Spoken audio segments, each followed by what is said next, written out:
Welcome everybody to the Monday, August 12th, Jamaica regular meeting of the Select Board. It is now 7:01. And I'll first call for any late additions to the agenda. None. Next, just very quickly, I will make a motion to approve the minutes from the July 22 regular meeting of the Select Board. Second. Thank you. Any edits, discussion? No discussion? All those in favor, please say aye. Am I allowed to vote even though I wasn't? Aye. You can abstain, Andy? I don't think, was I here? Yes, you were there. It was the last meeting. No, you I can still vote, The I regular can meeting, still vote wasn't he at to the regular approve. meeting? He wasn't at the special I meeting. can still vote to approve. You can, And you can. just trusting that Yeah, you got them right, so, yeah, okay, thank you. even though I'm not here, I wasn't Okay, here. there you go. I'm here now, barely. And I will make a motion that we approve the minutes of the August 5th special meeting of the Select Board. Although, any discussion on that? Second, thank you.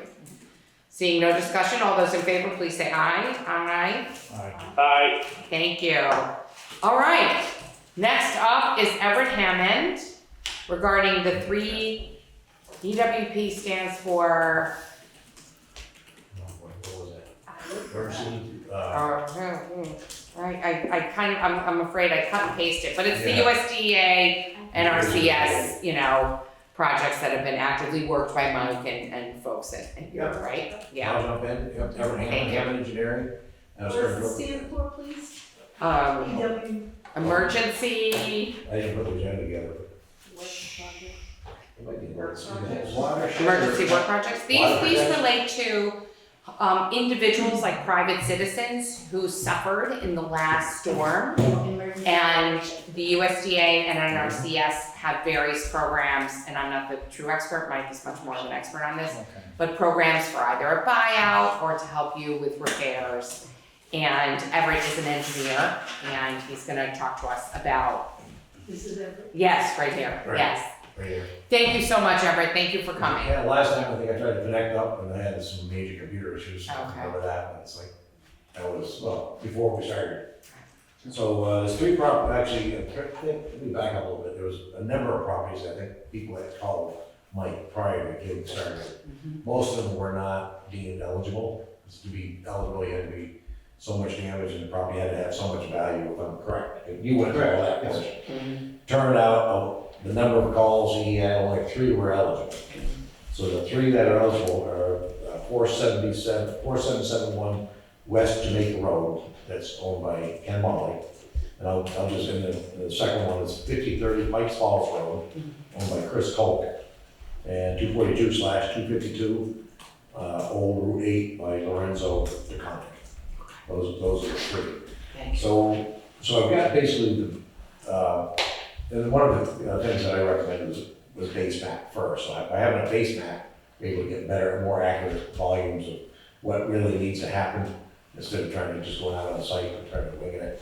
So we started with that. I got volumes, I got basically bid plans ready to go that have been, the plans themselves, not the bid. The bid is yet to be completed, but I want to make sure NRCS like the plan before we need to review it.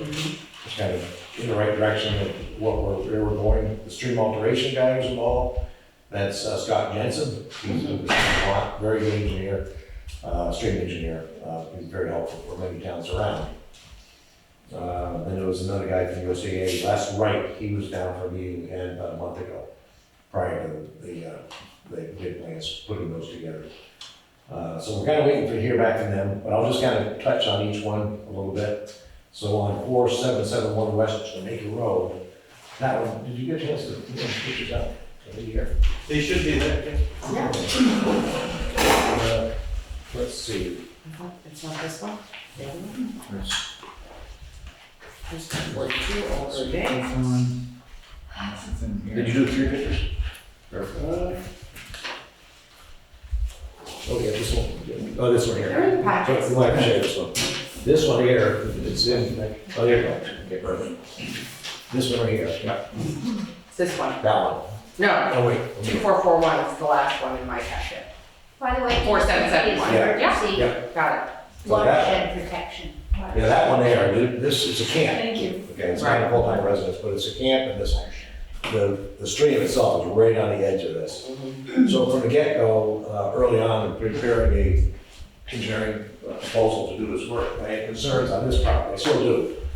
For one thing, will the contractor even bid on it? Because basically you gotta build a wall, you have to key it in at the toe of the river, which is very tight to this. You gotta go down 4 feet, build an 8-foot wall, and then come up one after one, then you'll be 3 feet away from the edge of the building. I don't know, we'll put it out, like we talked about it, so we'll still get it out to bid, we'll get the numbers. What may happen on this, the value may be such, as overworth, it's higher than the value of the property, is my guess, is what's gonna happen. No kidding. You don't know that, but I'm Okay. pretty sure that's what's gonna happen on this one. Like I said, it's an 8-foot wall, basically it's a vertical wall almost, it's leaning in a little bit. Then from the top of that, it's 1.5 to 1 heading up toward the building, and then there's like a 3-foot flat spot toward the edge of the corner of the building. So it's pretty, you've got it, and I tried to get out a little further. Scott said, no way, Scott Jensen, he's like, the stream's coming right there, slamming against that corner. That river, it's a stream, it's looks like a river. Brook. Most of the towns. Brook. Yeah. And a lot of flow heading through there, so why put it out there too far where it's gonna fail anyway. So that's where we're at on that one. 1530 Pikes Falls Road, that's owned by Chris Cole. That's kind of a modern looking, if you've driven up through there, kind of a modern looking building on the right-hand side. And I guess on the kind of far end of Pikes Falls Road. That one looked at the same type of thing, maybe a type of a wall. I kind of veered away from that, so we're gonna have a wall, but it's gonna be 1.5, it's gonna be a 1-to-1 wall. As far as slope, starting at the edge of the building, this is 50-30. Yeah. 50 it says. No, 60-50, okay. 60-50. Well, this is, Oh, that's okay. okay, it's actually 50-30. So you see the building right there. Yeah, right there. So at that point, I didn't want to build a vertical wall and then try to transition that vertical wall into 1.5-to-1 slope. So it's easier to start with 1-to-1. It's going to be keyed in 4 feet below the stream. It's going to be up about 8, then another 8 feet. Might be, let's look at the plan. Maybe So like 4 feet 4 to 6 above feet. where you see And then it's grass. going to be tying in. So we'll have at least 8 to 10 feet from the building. Okay. And then as we get further upstream, that's going to go from a 1-to-1. 1-to-1 is basically for every 1 foot vertical, you go in 1 foot horizontal. Right. So then I'll transition this wall into a 1.5, 1 to 1.5. Well, actually 1.5 to 1.5 to 1 slope. So for every 1 foot up, you go back 1.5. And then I'll transition to 3-to-1. And Scott said he was okay with that? Yeah, he's all right with that. Okay. So it's gonna have a good transition, instead of, you don't want a blunt wall and you've got a transition anyway, Alright. so this will work well. And do you think that you'll get a bid on it? Yeah. Okay. Okay. And with that, we did talk about some trees downstream that are leaning over to remove those as well, to block, to cut off any kind of restriction on trees. Okay. So that one's fairly simple. Then number 3 is 242/252 Old Route 8, Lorraine Tonic, and that's actually a fairly simple one too. This is a year-round residence, right? This It one is. on Old Route 8? Yeah. Okay. Yeah, right, this is kind of looking further upstream. It doesn't come in that well, but if. You can see it. You can see it, right? Right here. This is. Right at the building itself. So that one there will be 1.5-to-1, keeping at the bottom 4 feet, coming up toward the building itself. Right. There'll still be probably at least 5 foot from the back of the building. It's actually more from actually almost 8, maybe 5 to 8 feet. But similarly, a wall. It won't be a wall, no. Oh. No. 1.5-to-1, steeper slope, Okay. but we're not out into the river, so we're keying into the river. And I'm not a fan of walls for a couple of reasons. You start building a wall at the bottom, and if something happens after all this funding's done, you get one rock that could maybe slip and fall out, that could cause another one to go with it. If it's not built right, and no one could actually be there watching every rock installed. I'd rather put something on 1.5-to-1 that will hold up better in the long run. And this keyed in 4 feet. And Scott, he's reviewed that as well. He's all right with the way we have, the bid plans right now. So in terms of like what looks like financially will be covered, do you think that would be sufficient for the project I think to stay in the house? No. 50-30, not a problem. 242, 252. I mean, if there's a no wall, it might not. I think it's gonna be easier for contractor to put in, Okay, so a better chance. okay. But not gonna know until, so get their approval, get the bid package out, and then we put it out on the street. So, and you've got some decent contractors in this area. I mean, you're kind of, I hate to say, you're sort of middle of nowhere, but you've got some good contractors. Right, right. We're Not fortunate. really middle of nowhere, but from Springfield, Vermont. Feels like it. So, and is there a plan associated with each, like if we flip through these, and I apologize, I didn't have a chance beforehand, but you, so you've gotten, What do you got you've there? done the drawings. Yeah, but- Well, this was the West Jamaica Road slope repair. right, so, To exactly, walk, so yeah, this is the sections, the first one's a Right. plan view, Right, this is the these section. are the parts, Yeah, okay. this here's where you'll see it pretty steep, you'll see, Yeah, it's really steep and you're coming up steep, and Right. actually, I don't think I showed the drawing, but it's. right. But you consider, the drawings are nice, I mean, I. Well, where it does help with the sections, Andy, it helps me determine, volumes. Right. As far as stone, Okay. you know, and riprap, and different size, you know, whether it's the really large stuff or a little bit smaller. Right. So then this, I mean, when I think of, this is the year-round house on Old Route Yep. 8. So here you can kind of really Right, see so what's it's going zero, on. so the tricky part on this Right. one would be, yeah, this, okay, 0 plus 50 to 1 plus, 0.50 and 0.75. Right, So if you go to this next one here, right, this is the drawing. yeah, so What would be 0.50, built? this one's, yeah, that's how it's would be built, right? Right. All right, so this looks like you've generated what's needed for a solid bid. Yeah, Yeah, and then yeah. this is details from the state, you know, as far as Right. the wall, that's the slope, Right. the next one is the wall. So the proposal is to, the thinking is to get a proposal, a request for a proposal on all three. Right. Even though one of them might Might not have a bid. Right. So we'll. either not have a bid or have a bid that exceeds the value. Exactly, right, that's what it could be. All right, right, but at least, not that there's a huge difference, but it's a little bit different if it's someone's primary residence. So at least with respect to the one that's a primary resident, you're feeling pretty good about it. Yeah. Okay.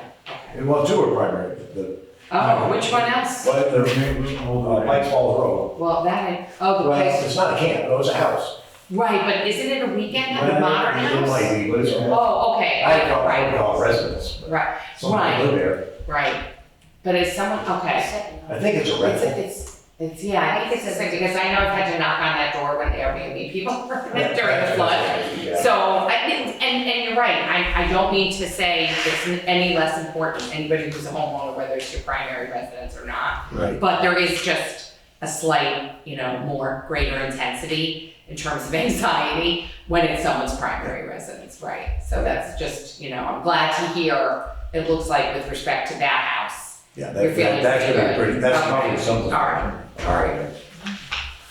So I would guess that'd be the lowest bid, and then probably the next bid would be. Right. Oh, As long maybe. as it's within what you think, will be approved, And we're not, I have not done the estimating, but it's like, Okay. we've got this point, so. it's like, Okay, I don't wanna make, right. No, we're gonna get it out on the street, and we're, Right. as soon as the NRCS says, yes, let's go, and give me a week or two, put it out there, we'd like to get out, if we can, just by the first of September. So when do you Get bids think, back, and then I assume that the board would probably have to approve the bids, probably. We'll figure that out. yeah, I mean, Mike will tell us what we Yeah. have to approve and sign on. That's your word response. Do you have a sense of like how long until NRCS is saying go ahead? We haven't heard anything, I'm hoping we'll hear something soon, we did ask last week. Right. Okay, Thank you. anybody else have questions for Everett? Does the river, the guy saying escapes me, is he Scott Jensen. more alarmed of the West River compared to the small stream, or like the old Route 8, that's West River?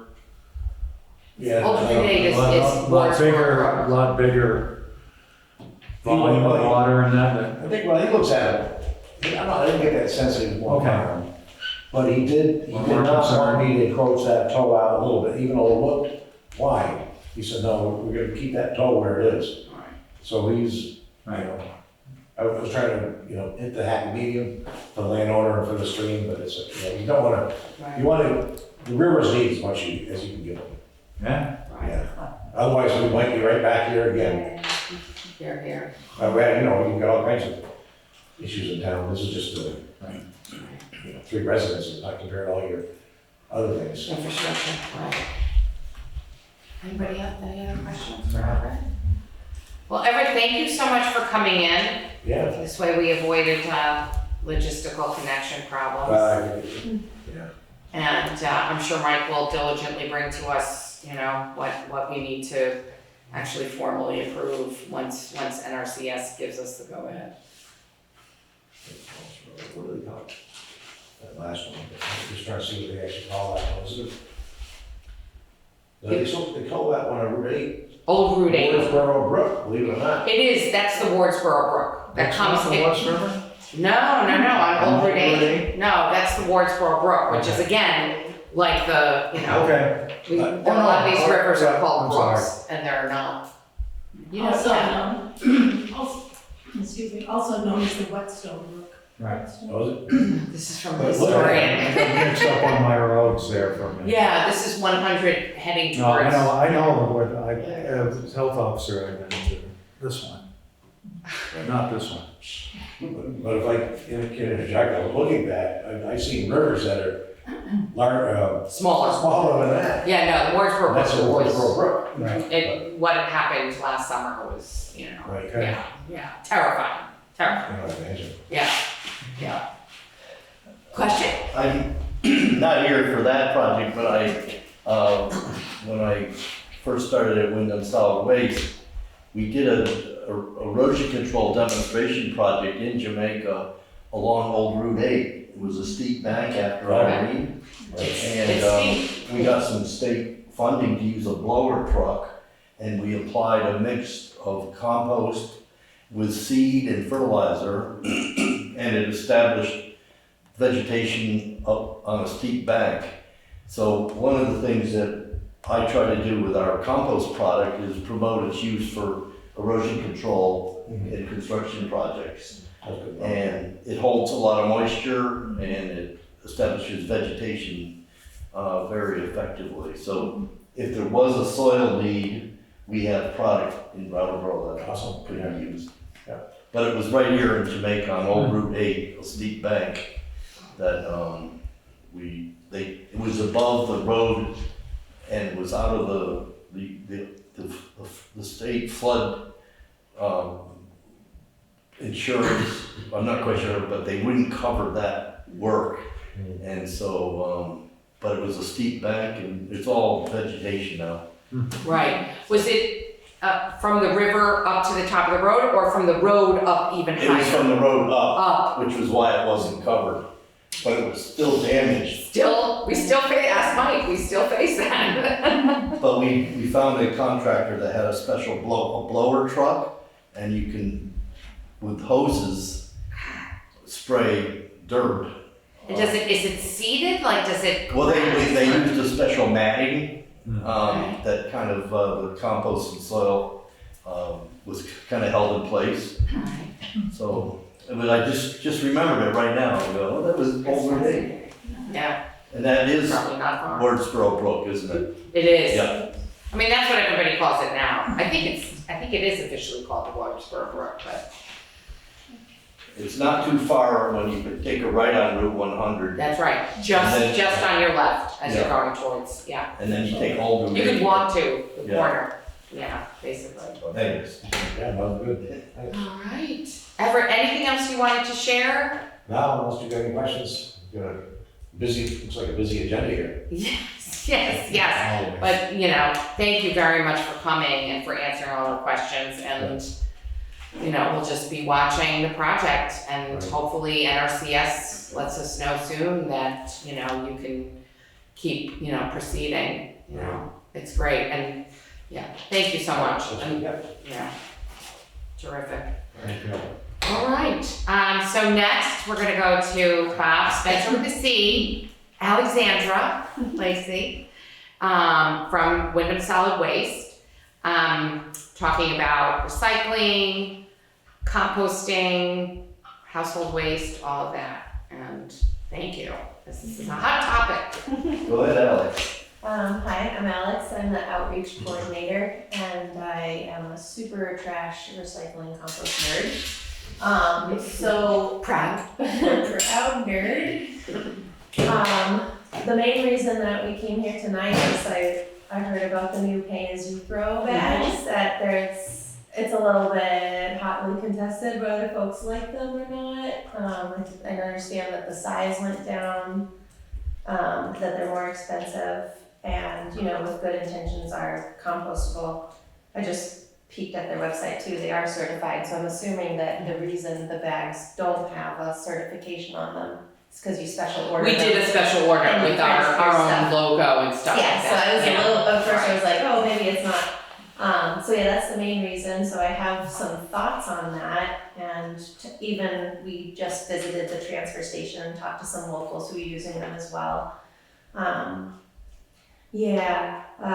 So compostable bags going into landfill just to me seems a little not the right use for them, and I understand that you got a grant to get them and they're quite expensive, so what to do with them is the question. But in my experience as a food scrap hauler, I used to pick up food scraps in the Keene, New Hampshire area and take them to Windham Solid Waste, so I've seen a variety of bags and used them in a variety of ways.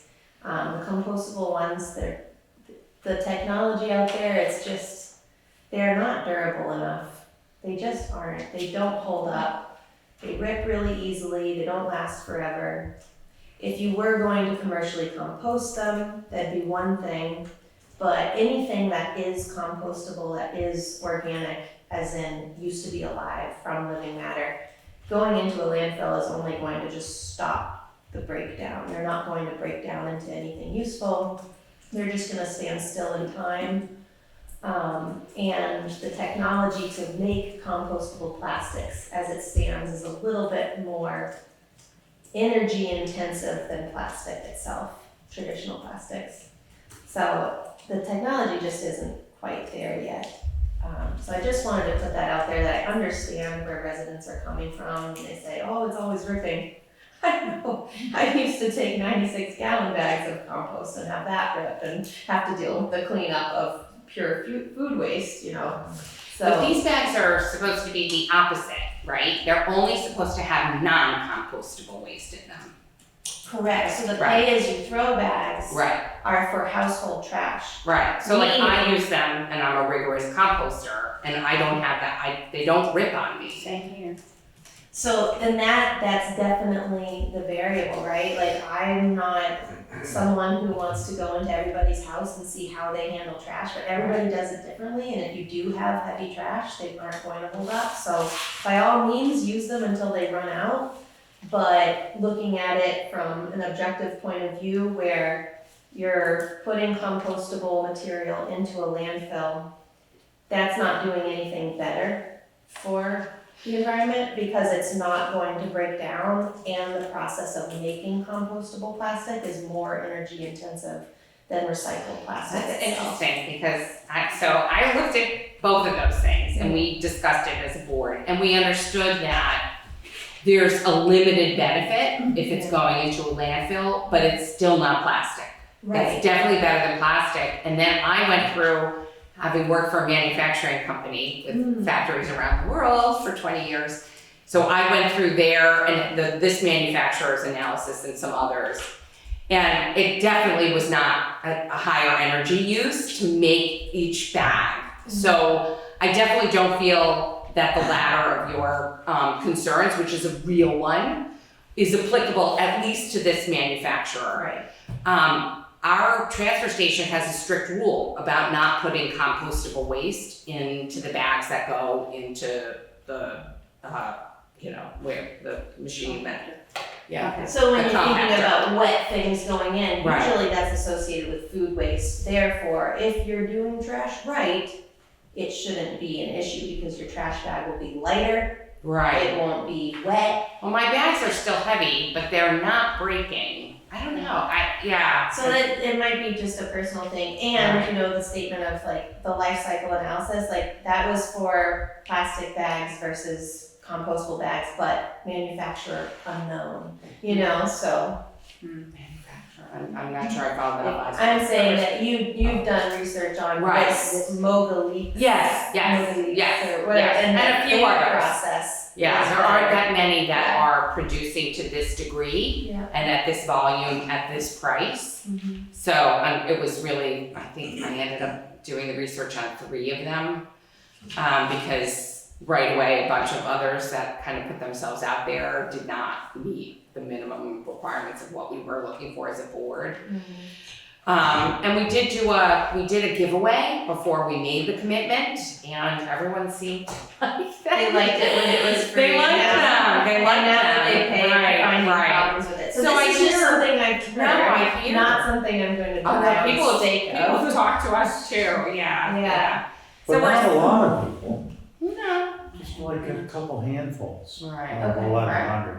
People in general, people want to comply with the rules. They want to, make sure that they're either composting themselves or they're bringing their compost waste to the compost portion of the transfer station.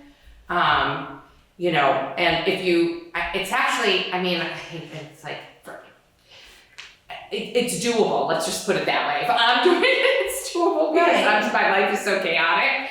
But yeah, that's, whether we do it again, we just got one pallet, you know what I mean? We can always switch. But the switching means going back to plastic, which I think for a lot of people is just such a heartbreak. So what are some of the, do you have, because I know we did reach out, Kate did reach out. Yeah, and Yeah. doing tokens or doing scratch off things, and Londonderry does that and they like it. And I was thinking maybe we use tokens anyway for, C&D, so maybe we could use them as well instead of plastic bags. So I there's no extra personally bag, hate yeah. plastic bags. I don't want to put more plastic in the garbage than there already is.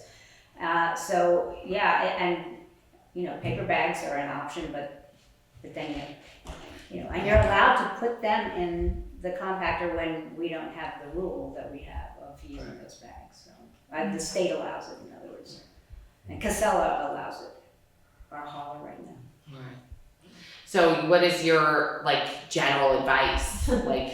Well, I'm going off of the one life cycle assessment that I was looking at. It had nothing to do with Moga leaks, but basically it would be going to recycled plastic bag instead of virgin plastic. And I'm here with you in the Right. loathing of plastic, but I feel a bit like it's all on us, the consumer, and not on policy. And I know that will take a long time to get plastic out, but it is just so darn convenient that truthfully, I don't see that happening. And I'm not here to say use more plastic by any means, but in terms of plastic in my personal life, trash bag makes the most sense. It's not touching my food, it's not touching my skin all the time, so that's the most. So a plastic trash bag to you is. Unless you want to go to paper, and then I assume you'd have Or the same weight. issues. Or it would be weight. Weight, Yeah. and then you have loose You have trash.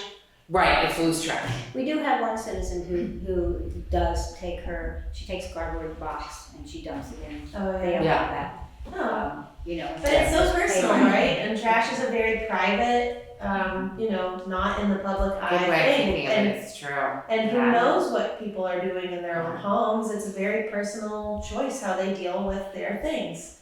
So I really am not coming with any silver lining solution. Right. I'm just here You don't have a silver bullet? just to say that I understand, 'cause Right. I've seen Right. them, I've used those kinds of things, and just putting organic things into the landfill.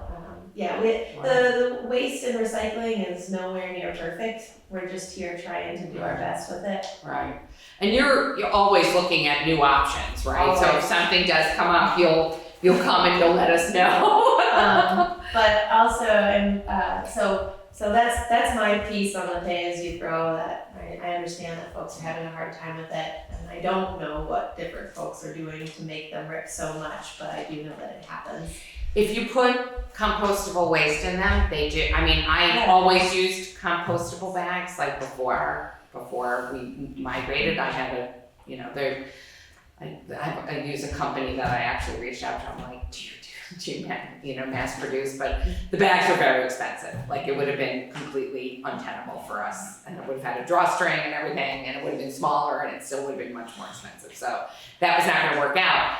But, so I'm used to doing that, right? Because I put a compostable bag in my regular trash, so I separate my compostable waste from my non-compostable.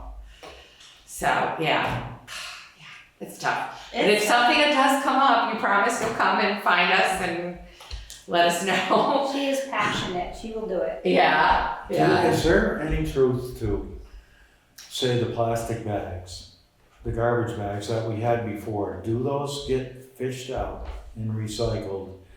And like Trex Decking, those kind of companies, do they target that product for recycling? So you're saying when someone, for instance, puts a plastic bag full of recyclables into the recycling roll? No, or like the bags we had before.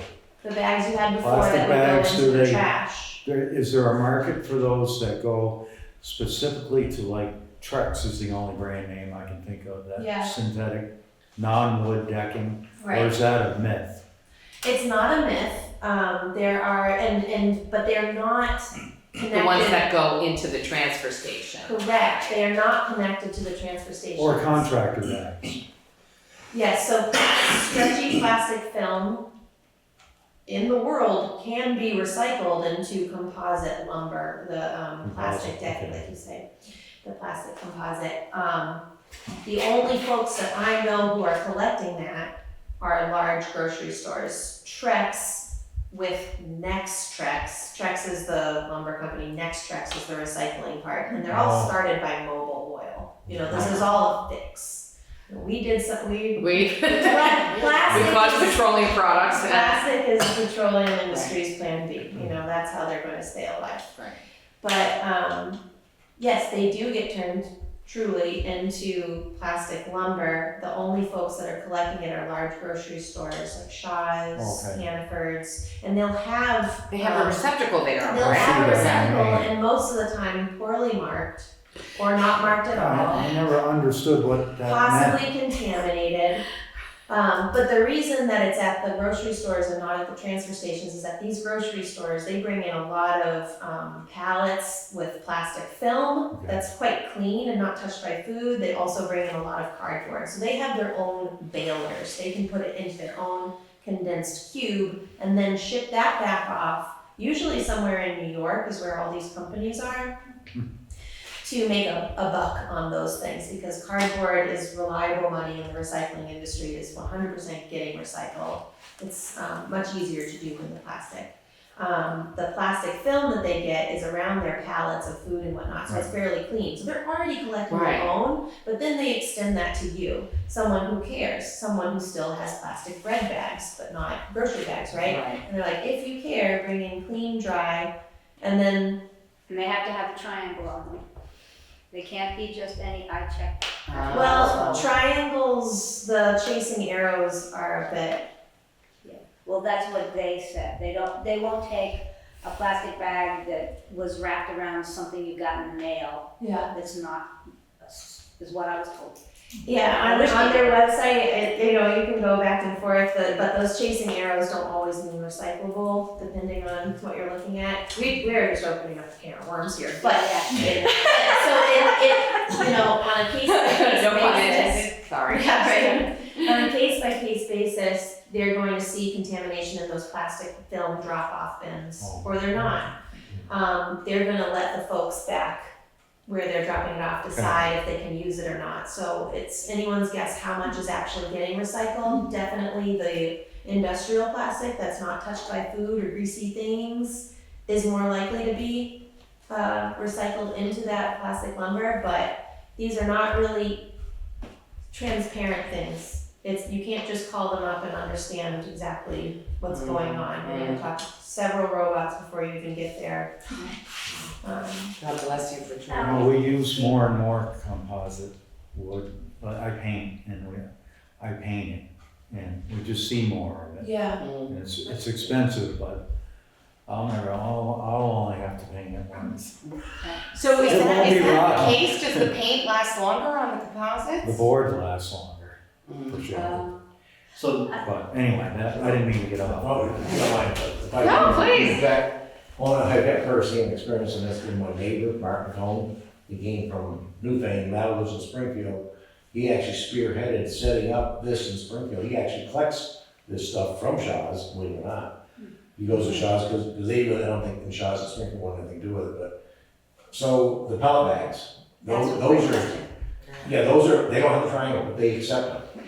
So Who does? there's a lot of the stuff is your pellet. Shaw's? bags, which is- Shaw's stuff? Oh, no, this guy, he likes to collect, he's going around, people come to his house, drop them off, I would do is what he does. He goes to Where- Shaw's. He's in Springfield? Yeah, but he won't come over here and do it now. Does he have a Facebook But he page? could probably, I know he wouldn't mind, if I talk to him, send you guys an email saying here's what Please. is involved. That would Please. be great, because when we switched to pellets, we were told, before we made the decision, that the bags were recyclable. I contacted the company, they said, sadly, we can't because because of the sawdust or whatever in them, makes them not recyclable. I called Rutland, they said, sorry, we can't do it. So you're telling me, us, that Martin Cohn in Springfield recycles them somehow? Well, they do go to trucks.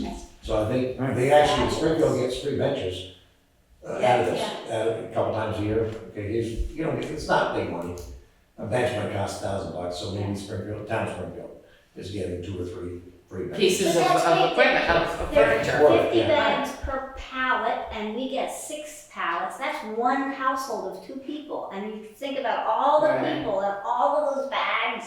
It drives me crazy. But Yeah. I'll be happy, that sawdust, anything natural, any grit, any dirt, any rocks, that's a huge issue for these kind of recyclers. So making sure that you do clean them out and they're dry, and I know it's a pain, but that's the only way that they're going to be truly recycled. And, there's tons of challenges that schools and libraries get into where they try and collect a certain amount of pounds, then to win a bench from Trex. Okay. They're weighing how much they're putting in. Those individual bags that they put in are not necessarily all going to be recycled. They're just weighing how much they have. They don't know if their bags made it into the product or not. They're just weighing what they have. Pat on the back, we took these plastic bags from outside of the landfill destination, right? That's a good thing. However, once they get to Trex, they could be trashed because they're not good quality. So it's, Right. They're so durable. Those bags last forever. Trex is durable. It is. Yeah. You're right. so, just last week, I did a pilot project for 10 farmers from the Connecticut River Valley that have hay bale wrap. It's a Oh, yeah. and it's a huge quantity out there. Yes. It's dairy farms with the silage bunkers so 10 farmers got together and brought a truckload of bale wrap. Used rail wrap, yeah. And we did an experiment because we have a baler, and it made a beautiful bale. It turned this whole truckload into one 1,200-pound bale of plastic. And there is a market being developed for these film plastics, and this is a company out of Canada. Yeah. So I just happened to, because we had a baler, said, sure, we'll do this. And so I do think it's gonna happen, more and more film plastic. yeah, they're gonna have to. And then we could have a role in that, because we have Spoken like a true believer. right. It's gonna have to. I know, right? It does, so, yeah. So, I was gonna just have this opportunity to offer to help the town. I think your contract for trash and recycling may be expiring. I don't know. You and I worked on the one. We did the last one, but Kate's closer to it now, cause Well, we Kate's, did, I think it was 3 years ago. it sounds right, and not only that, So didn't it if you, expire? if you need help with it, We never signed, Right. We don't actually, we have a contract at law. But if you Through want, course if of you, if dealing. you wanna do a bid, I have a list of haulers that I put together. I just helped the town of Vernon, they only had one Who, bidder. what other haulers are there? Like, They're there, but One- anyhow, so I think you might get more than one bid. But. that would be fantastic But we have the RFP, we could just update it. for Jamaica, right? So if you want, are you taking the lead on that, Kate? I guess so. All right, well, I'd be glad to Yeah. help you do that. Thank you, Kate. And then, I just, looked on your website, your transfer station information's quite out of date. The summary of services on your website, Oh, God. I can help you out, and I can help you update that if you want, you know, Is this a trick question? Of Yeah. course. Thank you. Well, I didn't want We to just focus say on the everything. hours and the holidays, like, we just wanna make sure people We'll know take when care they of can it. go. I'll work with Kate and, I mean, it's in our time to Andy, Jamaica's been a very active town in Windham Solid Waste since I've been working there 12 years. Mm. And the select board usually has a very active presence on our board. And now Kate's there and Jessica was Right. and Greg Greg was and Lou Right. Bruzo Lou. going back. Like I saw. And Andy was on the board. So I just wanted to Yeah. acknowledge that we've had traditionally a strong working relationship with Jamaica. Some towns, they just don't That don't. do anything, you know, Right, they just right. go in, show up, but. Anything you wanna volunteer. Okay. We're accepting, you There's a know. lot of work under our grants that we have to do for you guys at no cost to you. So, some of the stuff that you might need help with, probably. So Yeah. the main reason towns are members of solid waste districts is we do the required state plans, which have to be Right, updated every right. 5 years. Right. Solid Waste Implementation Plan, or SWIP. Mhm. The other reason is the state requires household hazardous waste collections be offered to each town several times a year. And it's very, very expensive for a town to do one by themselves, so we offer that. We now have a permanent drop-off facility in Brattleboro. So, and it meets the state requirements. Only two people from Jamaica have come this year. I mean, we keep track by town, but, they're, just so your residents know, they can, every Tuesday, bring a whole range of household hazardous products to our facility. Well, that could be on our website for sure. Yeah, that would be on there. I put an updated flyer in the Right, in the office. clerk's Yeah. office, okay.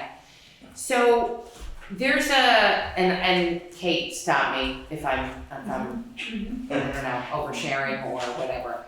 So first of all, just very recently, we had an audit.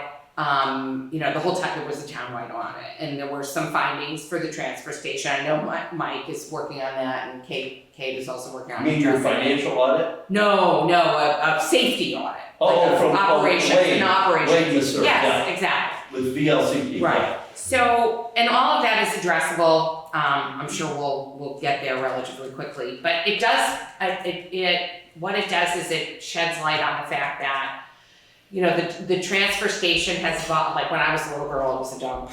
We used to say, going to the dump, to the dump, to the dump. You know what I mean? And then that obviously had to be capped and closed.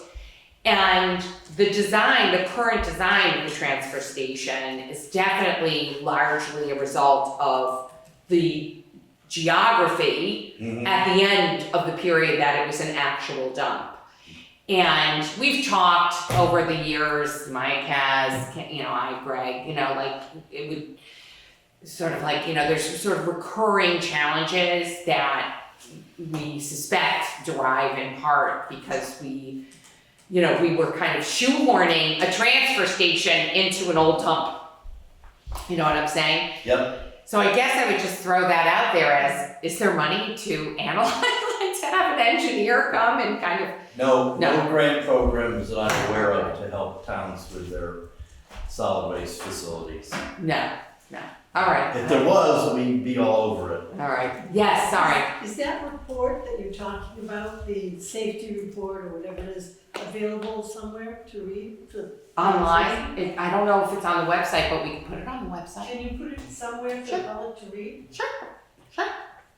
I think it won't be anything surprising to you, but yeah, it's all public information.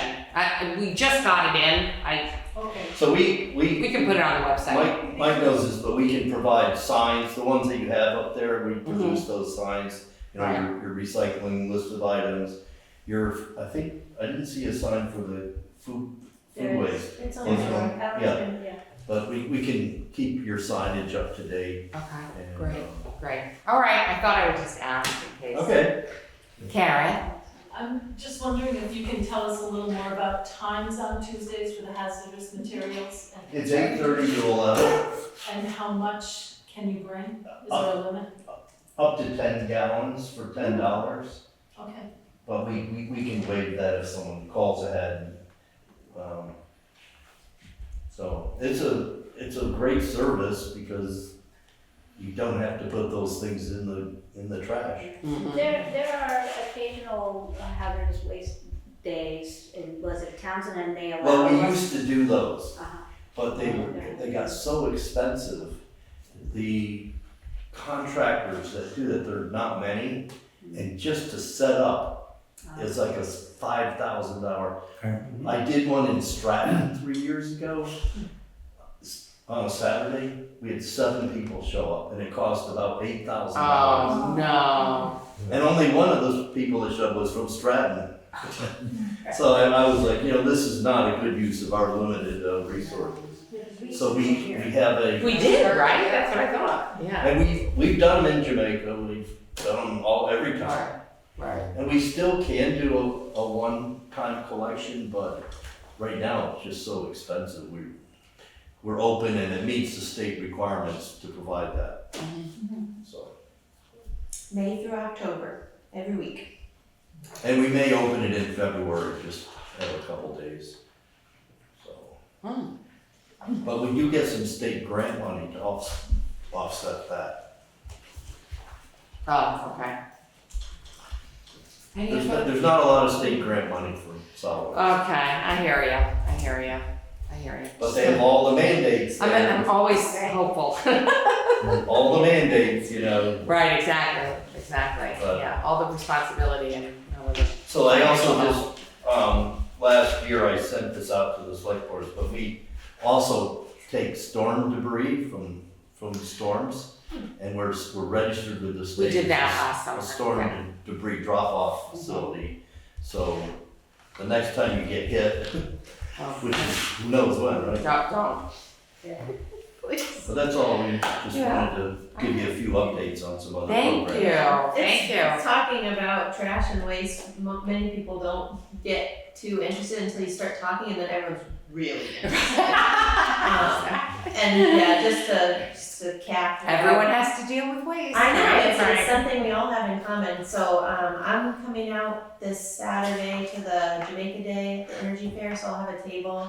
I'm really looking forward to talking to some folks about like how they deal with their waste and, mostly learning from folks, because everybody does it different, and I don't have all the answers, I'm just, super interested in it. But, yeah, so I'll be out here for the Energy Fair / Jamaica Day, so please, I'll leave my card and please reach out if there's anything of special interest that I can focus on before I come. Yeah. I think you already kind of have it in your head, right? That's why you're here, so that would be very helpful, yeah. Any other questions? All right, well, thank you so much. You're more than welcome to stay. They've been here since 4:30, all 3 of them. Man, I went home, but I wanted to hear this. thank you. Yeah. Good to see you. Yes, nice to see you. Thank you all for coming. Everett, nice to meet you. I've seen your name a bunch of times. Nice to put the face to the name. Communicating with you on the Bye, nice to meet update you. web stuff. Okay.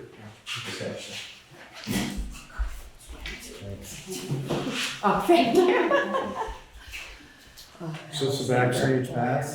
Yeah. Yeah, that's right. It was more like an Alexandra. Thanks, pass, Alice Cooper. Alice. I had a backstage pass. I had a backstage pass. I'm not Thank you so kidding. much. Thank you. Can I ask a question while we're doing the exhibition here? Well, we're gonna come to a public concerns at the end. Is that because we're, No, I'm gonna leave because Oh. I have another appointment, but I wanted to know, I missed my first town meeting this past March. And I thought there were a lot more of the select board, but I only see, I think 3 of you, I don't even know your names. one is on, so we're missing one of 5. And on the dais, it's not like Clara's on the dais, there's other people on the dais that are not members of the select board. Okay. Like the library board, there's other, other folks there's only 5 members of the select Justice of board. the Peace, Justice of the Peace, yes. Okay. Sorry, you can't stay. our clerk treasurer. We have another. Was there something else that you were planning on raising? You could tell us now. No. No? Okay, all right. When's the next meeting? It's the 2nd and 4th Monday of every month. So 2 weeks from today is the next one. So I Yeah. hope we'll see you both there. 26. Yes. Thank you. So now we're going more into our regular, the regular scheduled program.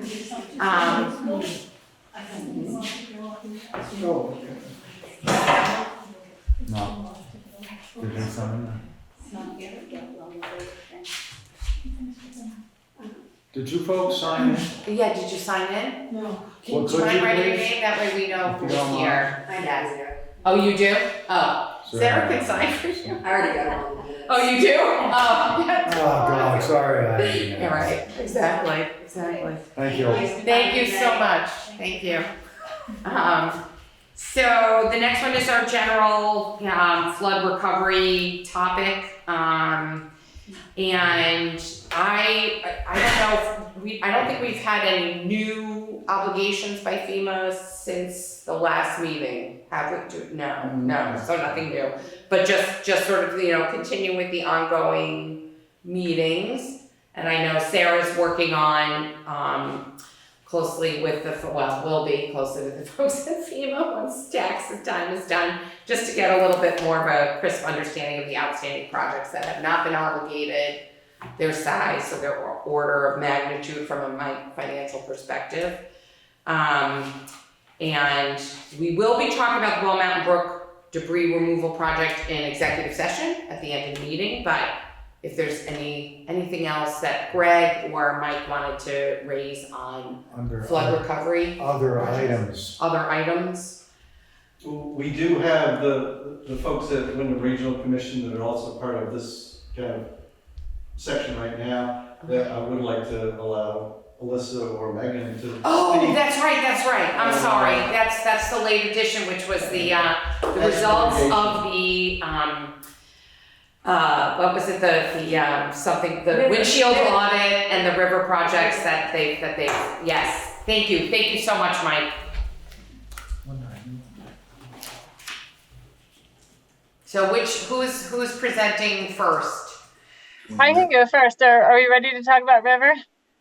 Sure. We are. Okay. I should say that I did talk with Mike about this several weeks ago. So about being on this agenda, just to be That was my bad. We knew you were going to be talking. I just didn't have you broken out formally in flood projects. So I apologize. So we are at the point with the river project now that we are looking to get approval for the moving forward of a couple of projects that we're going to talk with you tonight about, but we're looking for the select board approval of projects to move forward with conceptual design. So at this point, we've done a site visit of projects. We've had a public meeting where we brought up a number of projects for public input. We have discussed projects with Mike and others there in your community, and we've vetted projects together and with the Vermont Emergency Management. And Megan has gotten input from a number of members of her team who are providing the technical expertise for this project. And so she's going to present to you some of the projects that we've developed or put forward, and then we can talk to you about the ones that we would recommend that you approve and why that is. And then, yeah, we're again just looking for the approval of those projects that you want to move forward with conceptual design. And just to give a bit more, what that means is that the projects that are selected for that they'll move forward with things like the surveys, preliminary modeling, preliminary benefit cost analysis development, and conceptual design elements that are, they're just the beginning elements of project development. And then we'll bring that information back to you after some time, maybe, I don't know, 6 or 8 weeks or so, however long it takes for Megan's team to get to that point.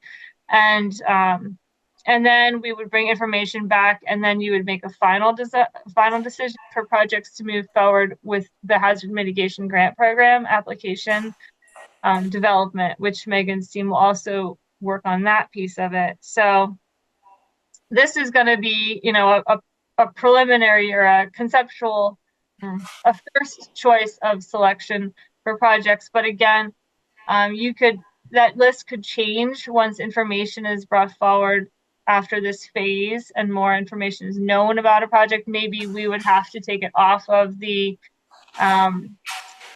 list of projects that would work out for whatever reason that we would discover during this next phase, or we would recommend it to move forward with the full application development. So this is not going to be your final decision, but it's your decision on what you want to hopefully move forward. And then also, because there are 3 river towns, Jamaica, Londonderry, and Weston, and we have, Megan's team has a limited capacity and this project has a limited budget. The projects that we'll move forward do have to take into account all 3 communities. So once we have the selections of all 3 towns, which we've met with Londonderry for already, meeting with you now, and then we'll meet with Weston tomorrow. Once we have that total list, then we'll be able to figure out if we can move forward with everything or if we have to cut anything based on limitations.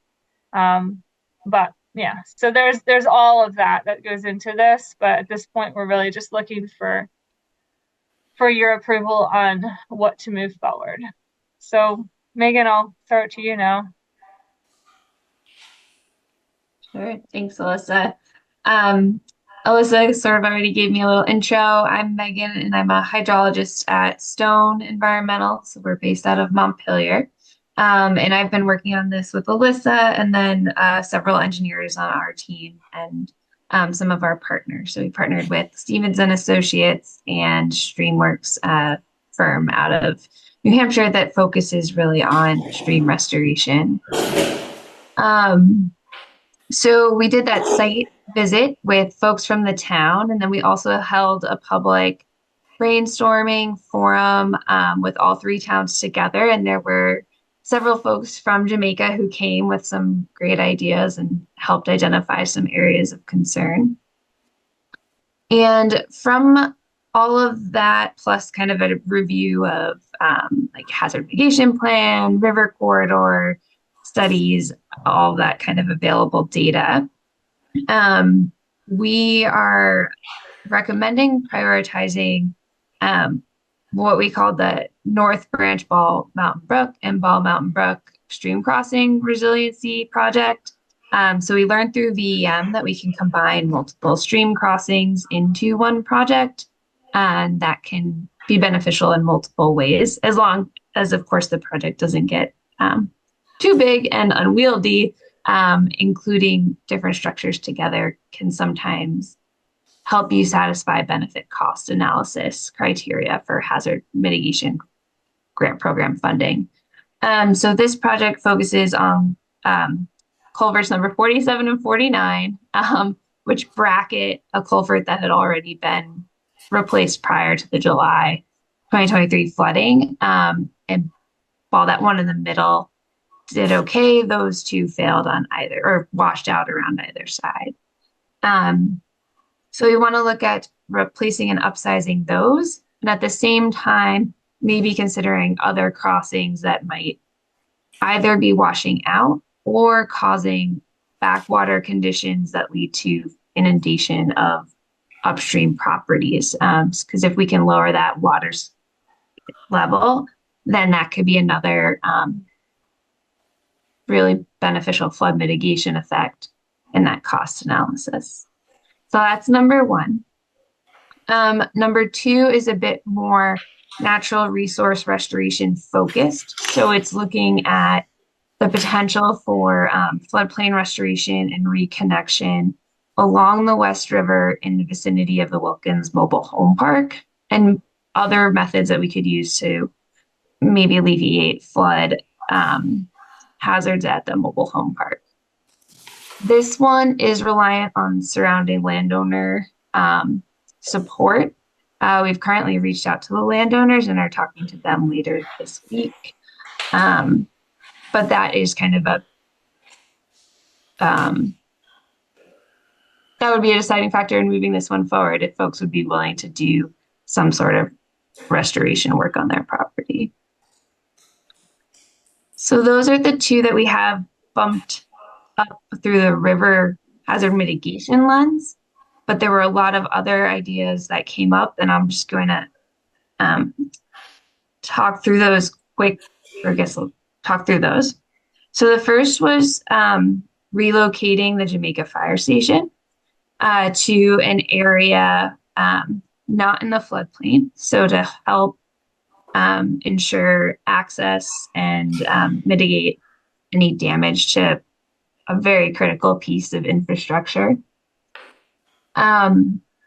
Through the HMGP program and funding, you can do a buyout and relocate a structure, but the funding will not cover the costs of land or a new building. And it's reliant on it being feasible that you can structurally move a given structure. And so that can be tricky to get all those pieces together for FEMA funding. We talked about some properties at the public brainstorm. One that was mentioned was the town garage property. And that one, the way it's mapped right now, part of it is higher and elevated and out of the mapped floodway, but another section of it closer to Mountain Brook is in the floodway. And then Castle Hill Road still passes through 500-year flood. And then if you do lose access in any other way, it might not be as resilient as maybe a location somewhere along Route 30 that's higher up. So we do recognize that this is really important, and we can put projects in what we call the non-FEMA bucket under river. We're prioritizing the FEMA ones because that deadline for the application is coming up. But if this is very important to the town and there's available viable relocation site and we can figure out other funding sources, this could be something we still look at. Below that, many of you probably know that buyouts are eligible through the hazard mitigation program. Those can go directly to VEM. So if there are folks along any of these roads who have experienced repeated damages, I think Alyssa could help you too with figuring out the VEM contact, but and I'm sure many of you know this already through buyouts that have already occurred, but that pre-application deadline is August 30th. So that is on here, but something that can happen outside of river. Yeah, Alyssa. I want to pop in because I want to make sure that you all got the table that was distributed today with the list of projects on it. Okay. All right, that's it. Go ahead. Oh, thank you. Yeah. I'm just reading through it. So, Yeah. the other project that was brought to our attention was the Water Street Bank Armory. And this could be a very valuable project. The trickiness with hazard mitigation grant program is you have to evaluate alternatives. And so if there is another viable alternative that removes the hazard completely, like road relocation or buyouts, it can be tricky to fund through this mechanism. So that might be one where we choose to pursue a different funding source. The next one on the list was the Depot Street Bridge. I didn't mention it explicitly in the recommendation, in the earlier recommendations, but I think we'd propose to first look at the possibility of including that in that stream crossing resiliency project. And then if it does not pass a VCA, you would have some information to pursue alternate funding for replacement. The next one we thought was a really interesting and strong idea, but don't have the time to develop on the hazard mitigation program timeline.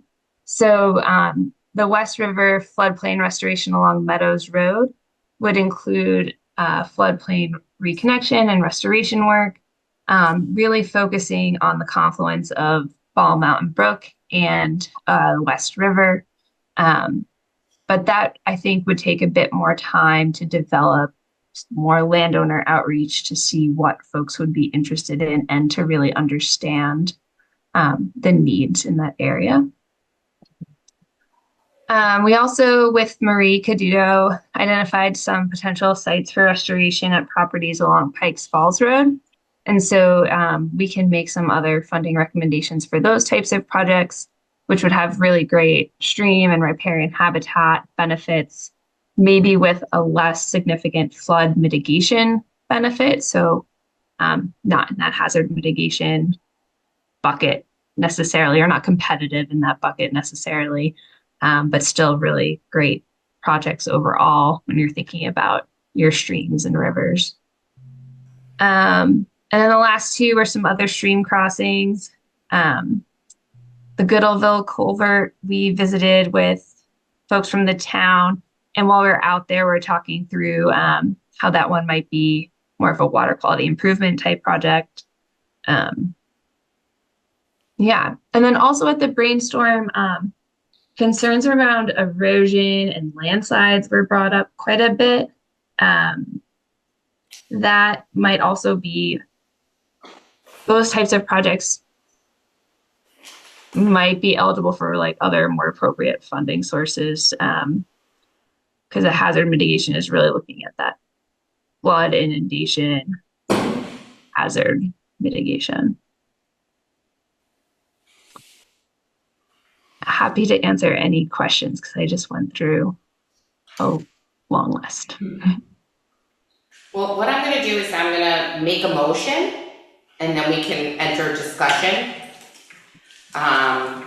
And change it as might be, but I'm gonna base it on the recommendation that was put forth. So I'll make a motion that the two recommended projects to advance through the river program, namely the North Branch, Mountain Brook and Mountain Brook stream crossing, as well as the flood mitigation along West River at the Wilkins Mobile Home Park, be approved for purposes of advancement through the river program. Second. Okay. So, I mean, I'll just start, but anybody please Do we dive need to in. vote on it? No, we were gonna have just to kick off Okay. discussion, No. if that's okay. Yeah. So obviously, I think culverts 47 and 49 are a no-brainer. Yes. You know, like, for sure. The area around what used to be, for those of us who remember, the Green Bridge, and is now the bridge just below, that crosses the West River just below the mobile home park. French Bridge. The old French Bridge. Yeah, the old French It is still the French Bridge. Yes. Right. I know, for those of us who still are sad that it's not Beal Bridge.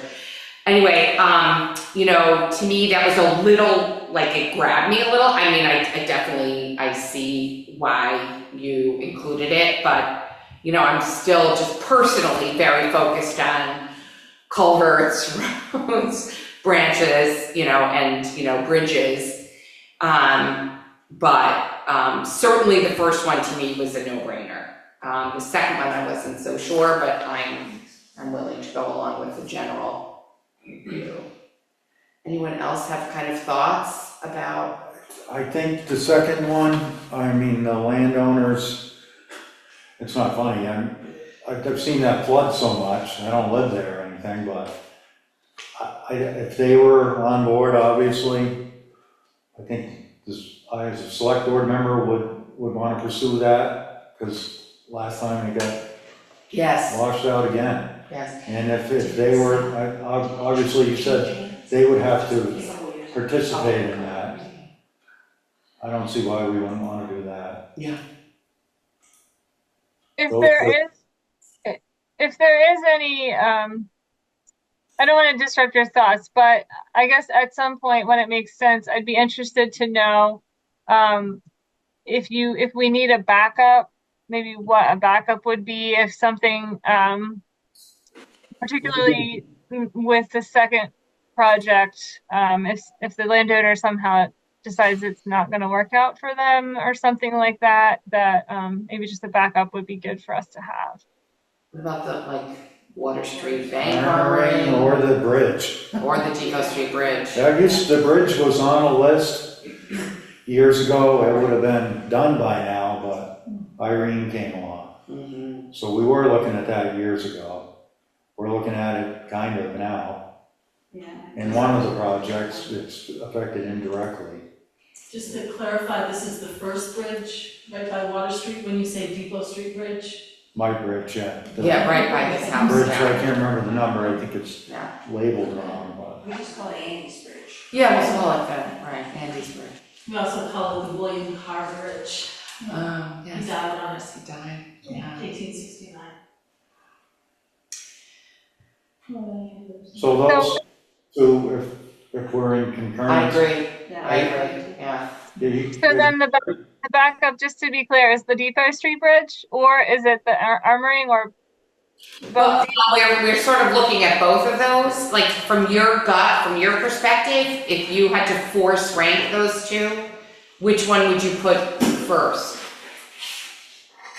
Probably the bridge. What do you think, Megan? Yeah, because at least through hazard mitigation grant program, like both very important projects, but I could see FEMA saying, can you move the road that's washing out? Can you move and that kind of alternatives back and forth a bit. And we will look at the bridge as part of that first recommendation. So you'll know sooner whether or not it's eligible, if that makes sense. So we'll like kind of look at it in that first recommendation anyways. Just back to the armoring of the Water Street Bank, there is sort of an alternative or some kind of remedy to that with the project of the debris removal that we're hoping to. Yeah. Soon. So it says that in your wording, when other viable alternatives may be available. I think that would interfere with, I live right where the wall would be, believe me, I would love to have Water Street Bank armoring in my front lawn. That'd be great, but. You're not the only one. And my neighbor too, and a couple other ones, but that probably wouldn't happen. Yeah.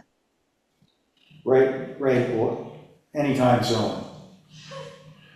So if it's okay, I'm gonna actually amend the resolution, I'm gonna withdraw the prior resolution and submit as an amended refined resolution that the board approve the recommendation of the North Branch Ball Mountain Brook and Ball Mountain Brook Stream Crossing Resiliency Project, aka culverts 47 and 49. The flood mitigation along West River at the Wilkins Mobile Home Park as the two projects to be advanced with as an alternative in the event one or the other of those, becomes unviable, the Depot Street Bridge project as an alternate to be advanced through the river program. Right. Okay. With that revised resolution, any other discussion, Karen? Any other questions?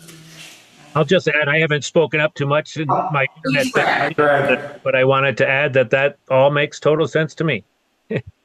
Thank you. I was gonna ask if you could hear us. Yeah. I'm glad you're listening. Getting most of it. I'm serious. No, I'm good. Thank you. All right, any further discussion? Mike, anything you would want to add to that? I agree, particularly the Pikes Falls Road culverts. Yeah. It's a great need. Kind of a no-brainer, yeah. Great. And with the structure of the first two and then the alternate, Yeah, 100% funding, it would be wonderful. Yeah. All right, if there's no further discussion, and you guys are fine too, we can call a vote now. Anything you wanted to add? I don't have anything to add, no. All right, No, thank I'm you. good. All right, so with that, all those in favor, please say aye. Aye. Right, unanimous. Well, thank you guys. Going all the way back to the windshield survey and all the steps, really yeoman's work. Thank you, and you guys have just been very calm, deliberate, really detail oriented, and totally got it. So, really, and for bringing it forward and making sure that, we all responded, huge. So thank you so much.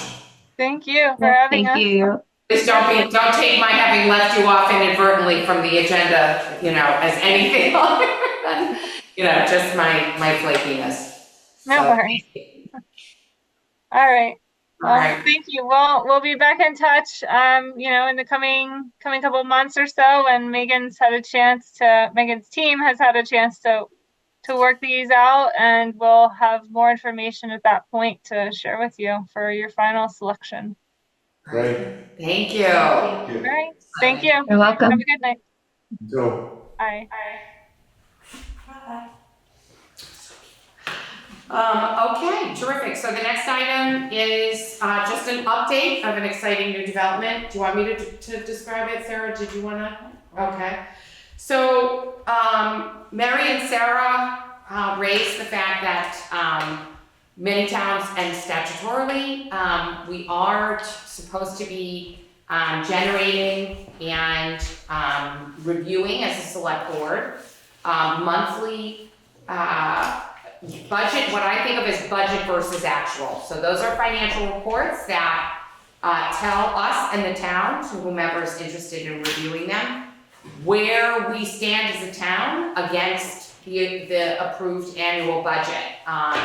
For a while, before Terry passed, she was coming roughly quarterly to kind of give us this, but really I think Mary and Sarah and Mary kind of said, we really need to put a fine point on this and generate a report. And so the first one was issued this month.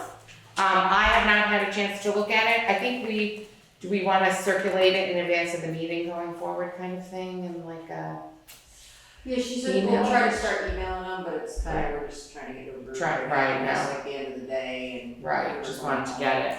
So this is again, so it's it's basically just kind of letting you know that this is now going to be part of our retinue of information that we will be reviewing, and just especially in light of all of our other financial challenges, will help us.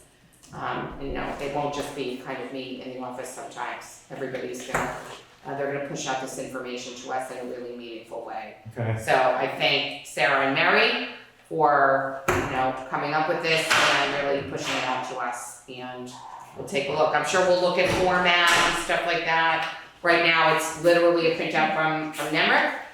It's still very helpful. It gives you budget versus actual. It's just kind of, in this format versus what we're normally used to seeing, which is an Excel file at the annual budget. And of course, it just means going into the annual budget, we will be very prepared, much more than, than maybe we were able to last year for a variety of reasons. So that's, anything else I should say about that, Sarah? No, if you need them more detailed or on specific things, we can run them pretty much To go any way deeper, you can go into each one of these Like if you need a items. line item, we can do, Broken down. so they can be more detailed, you just have to let us know what you want and we'll figure out how to turn it. So then I'm gonna, yes, thank you so much, it's amazing. So I'll put on the agenda, for the next meeting, kind of our thoughts as to just feedback, how, are there certain line items that we know are more sensitive or we're not understanding? So do we want a deeper dive? And also the format, that kind of thing. All right, cool, all right, well, thank you very much, Sarah and Mary, that's enough. The next item of business, we have someone here, Clara, who can speak to this. There is at least one open spot, coming up, which is Michael O'Connor's, impending position, and, there probably may be one other, relatively soon. There may be more. Right. We did lose, besides Mike, I think it was Keegan last year, resigned, and so it's filling that position at that time, but still, it's ongoing. We don't have too much longevity, but right now hoping to get that, so. How many slots? I apologize, I meant to look at the Well, website at before. the moment, because we haven't had a board meeting, I can't really tell you. Oh, I know, one person hasn't been there much, so I don't know whether she's still interested in doing things on the board. We need to figure that out, so. Yeah. I know at one time it was like 9, but it's not. No, very- no. No. That's not nice. So more like our size or smaller. Right, there is. Well, there's Greg and there's myself and there's Jen who's away, but she's She's on active, board, but right. she's still, and then Mike is moving. Right. So we're, it's a moving thing, is what it is. Right, so that's basically the universe, what you just described is. Right, exactly. So, Right. what I would like to do is just say, the library board needs new members to fill the vacancies. So as co-chair, I'm gonna endorse Lexa Clark to fill the position left by Michael. Lexa has indicated that she would like to be on the board.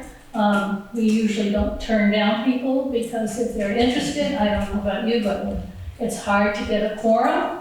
And it's hard to get people interested in being on boards, period, going to meetings. Alexa's a longtime active member of the community in Jamaica. She has a history of the library, which is valuable to the town. Her mother-in-law was the longest term, I think, librarian that we ever had, being Alice Clark.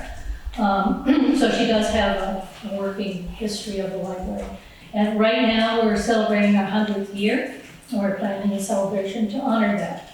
And she would become valuable for that, as well as Greg, who's going to help us out. Alexa's given many years to this town of Jamaica, serving as town boards, working with the fire and rescue, and knows the community she lives in. And I think she'll be a valuable asset to the board. So I recommend that you okay for her to be on the board. Okay, so I'll make a motion, which we can then open to discussion, to approve Lexa Clark as appointed to the Board of Trustees of the Jamaica Memorial Library. Second. Okay. Discussion? I have. I would like to amend the motion to state that the position be filled until the next duly warned town meeting, so that there's an opportunity to open it up at town meeting again. And I know potentially there may be several positions open at that point, but to have an opportunity for others to step forward. Okay, so I'll make a motion to withdraw my original resolution. I have a second on the, I realized I'm supposed to do a motion to withdraw. Thank you. All those in favor to withdraw and replace? Aye. Great. Okay, and Andy, thank you. So now I'll make a motion to approve Lexa Clark to the Board of Trustees of the Jamaica Memorial Library until the regularly scheduled election for the Board of Trustees at the next town meeting.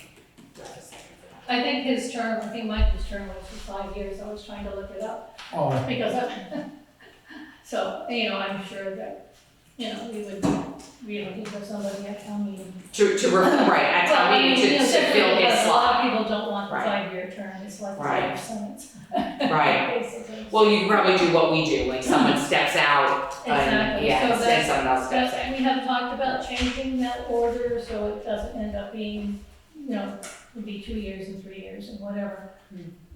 but is Makes much sense. Lexa aware of that if she was appointed, it would be the balance of the 5-year term? Well, no, because with, Well, that, we haven't asked that yet, but I'm No. just asking. right.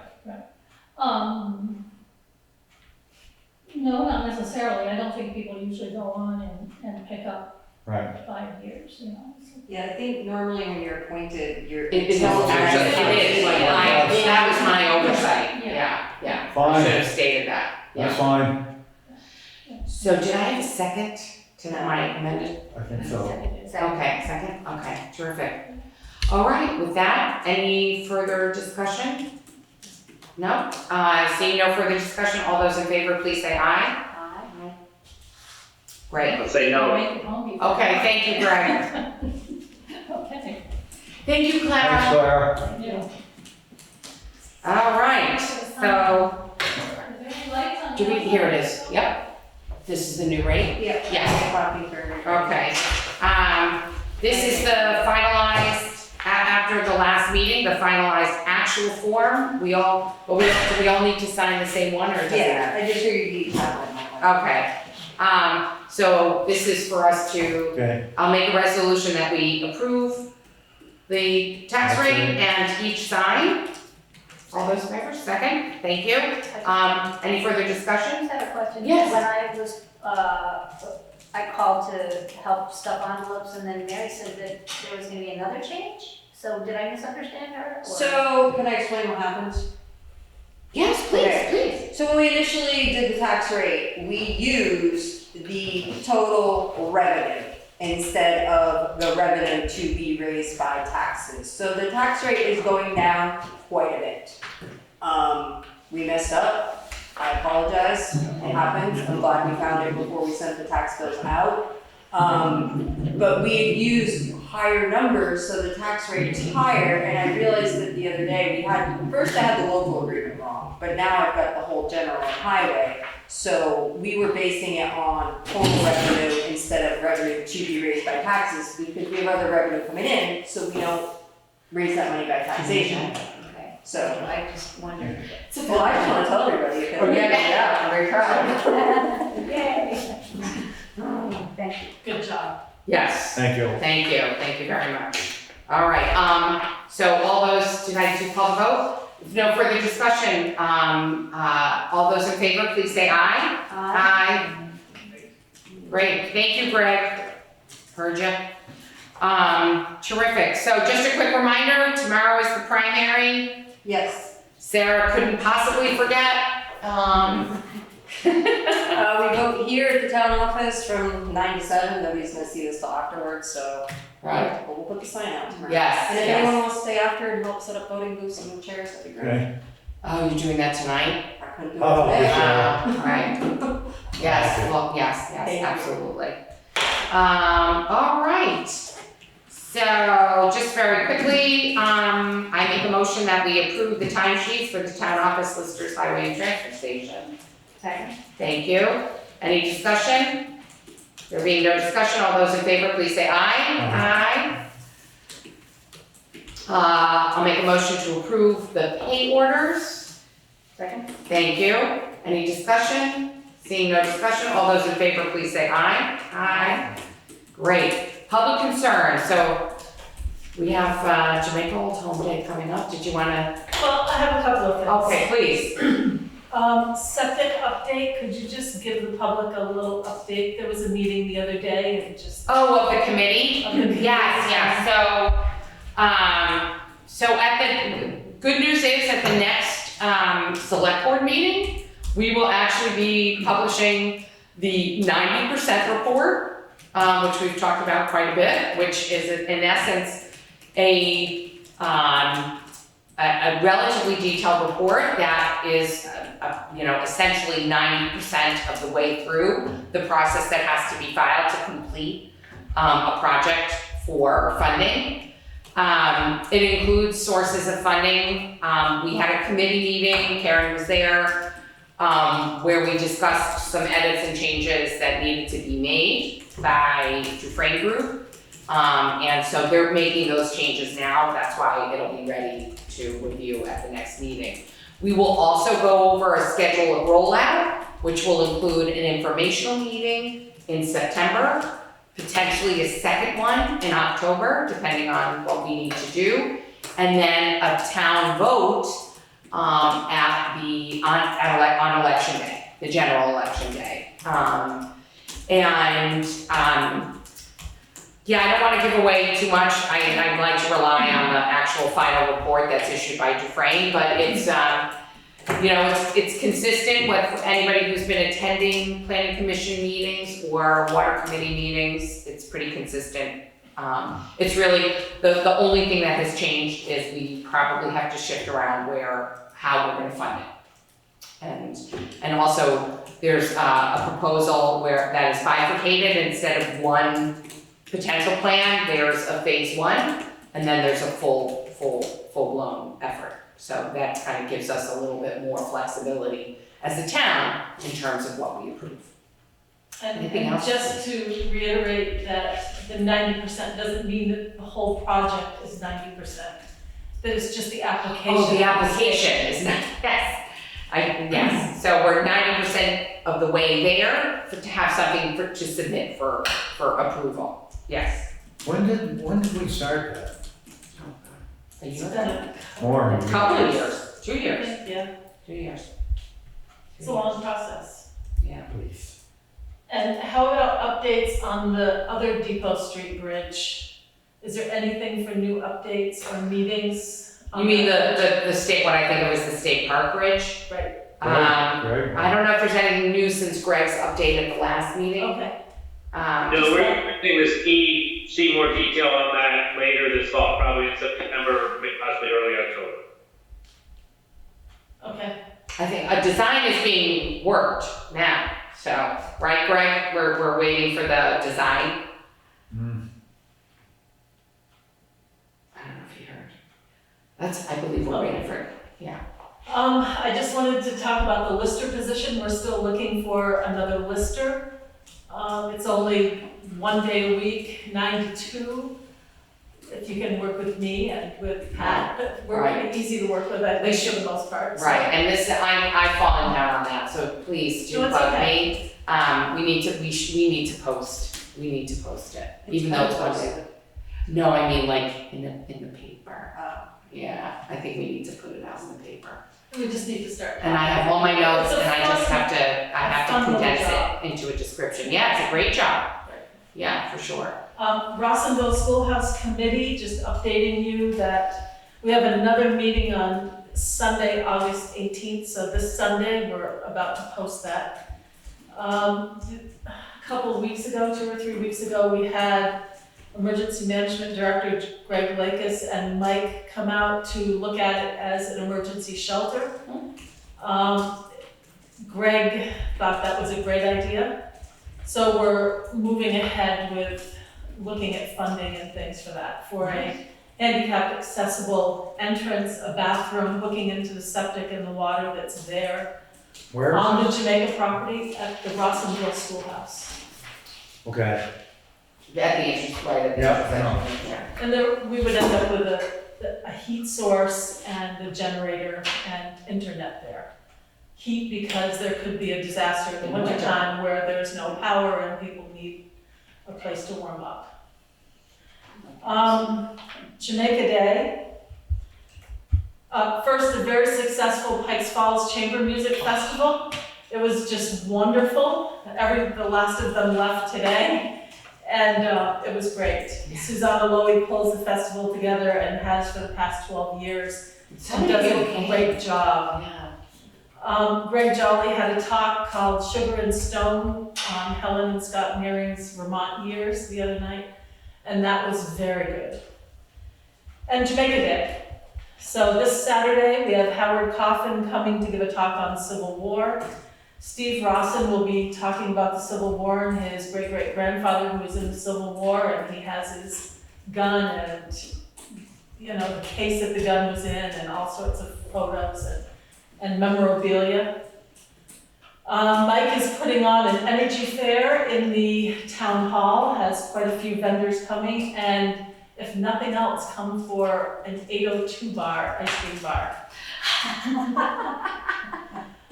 Nothing like free treats. Right. There's a quilt show in the church. The church is letting us put the quilts upstairs on the pews, and downstairs, Howard Coffin and Steve Rawson will have their talks. We have something new this year called the Elder Cane, and it's for our eldest resident in town. So I thought it was Carl Morey, who's 97. So I called him and he said, well, I'm not really the oldest. My significant other here will be turning 100 in November, and you would never guess it. No. So they are both coming. So I was gonna say, is it both of them, please? And they're both receiving the cane. And this will be a new thing that we do, which then will be passed down to the next oldest person. We have chicken barbecue with Northern Sun Mercantile. West River Provisions will be doing hamburgers and hot dogs. We're having a lot of folks dressing up in period clothing from the 1800s, late 1700s, 1800s, early 1900s. We've got a lot of music happening. Kids games, Boy Scouts will be there.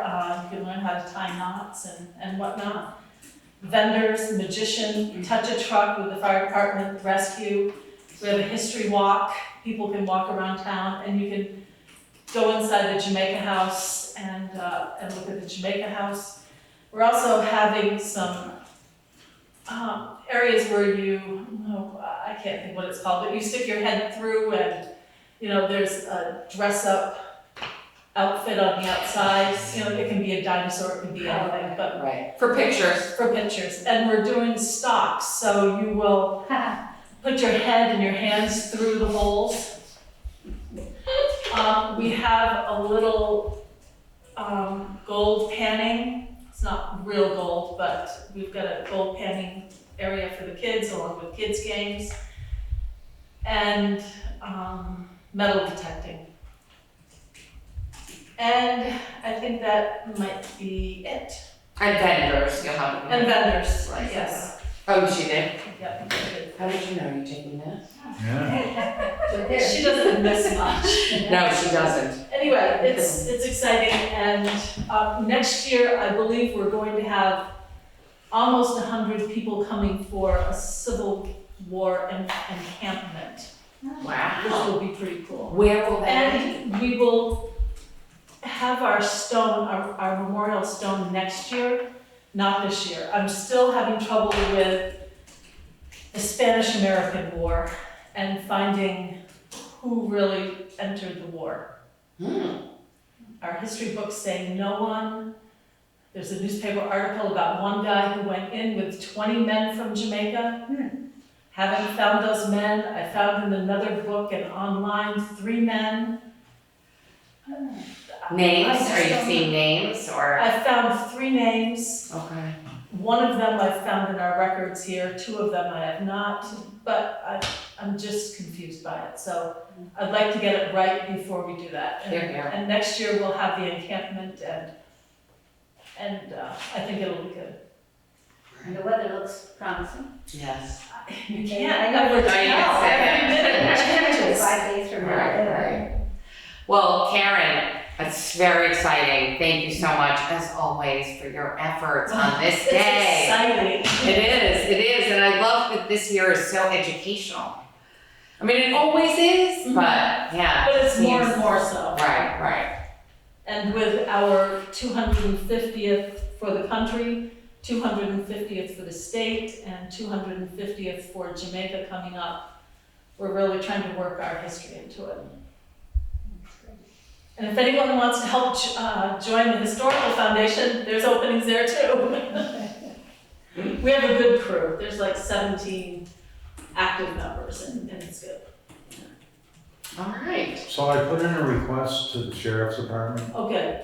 like when you first asked me, Mhm. didn't hear back. The captain didn't call because the captain was relocated, took another job I didn't know about.